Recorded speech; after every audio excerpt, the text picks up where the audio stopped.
দর্শক আরো খবর জানাতে নীলফামারী থেকে যোগ দিচ্ছেন আমাদের সহকর্মী রায়হান সবুক্তগিন। রায়হান, অবস্থান কর্মসূচির সবশেষ আর কি খবর আছে আপনার কাছে জানাবেন? গতকালকে শুরু হওয়া তিস্তা নদী বাঁচাও তিস্তা নদী রক্ষা আন্দোলনের যে দুদিন ব্যাপী কর্মসূচি, অবস্থান কর্মসূচি, তার আজকে দ্বিতীয় দিন এবং আমি এই মুহূর্তে রয়েছি নীলফামারী অংশে, তিস্তা ব্যারেজের পূর্ব পশ্চিম পাড়ে।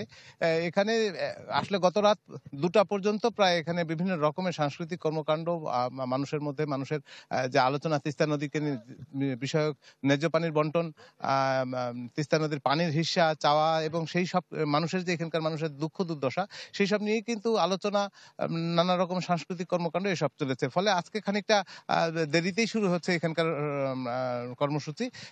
এখন এই মুহূর্তে আসলে বন্ধ রয়েছে বলতে বলবো যে স্থগিত রয়েছে, হয়তো কিছুক্ষণের মধ্যে শুরু হবে। এখানে যারা উপস্থিত, আপনি দেখতে পাচ্ছেন যে এই অঞ্চলে যে এখানে যে সারি সারি করে তাঁবুটা টাঙিয়ে মানুষজন রয়েছে, তারা আসলে সকালবেলা খেয়ে নিজেরা রান্না বান্না করে খেয়ে দিয়ে আর আজকের কর্মকাণ্ড পরিচালনার জন্য আসলে প্রস্তুত হয়েছেন। তবে আমি আশা করছি যে এখানে কিছুক্ষণের মধ্যেই হয়তো এনাদের কর্মকাণ্ড শুরু হবেন। পাশাপাশি আজকে এখানে প্রধান অতিথি হিসেবে বক্তব্য রাখবেন বিএনপির জাতীয় স্থায়ী কমিটির সদস্য বাবু গয়েশ্বর চন্দ্র।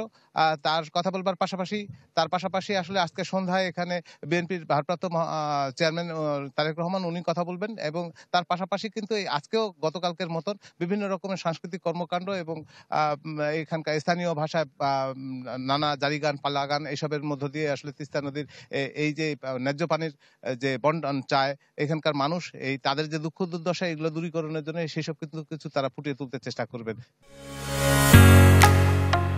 ঢালাইয়ের সেরা প্রিমিয়ার সিমেন্ট।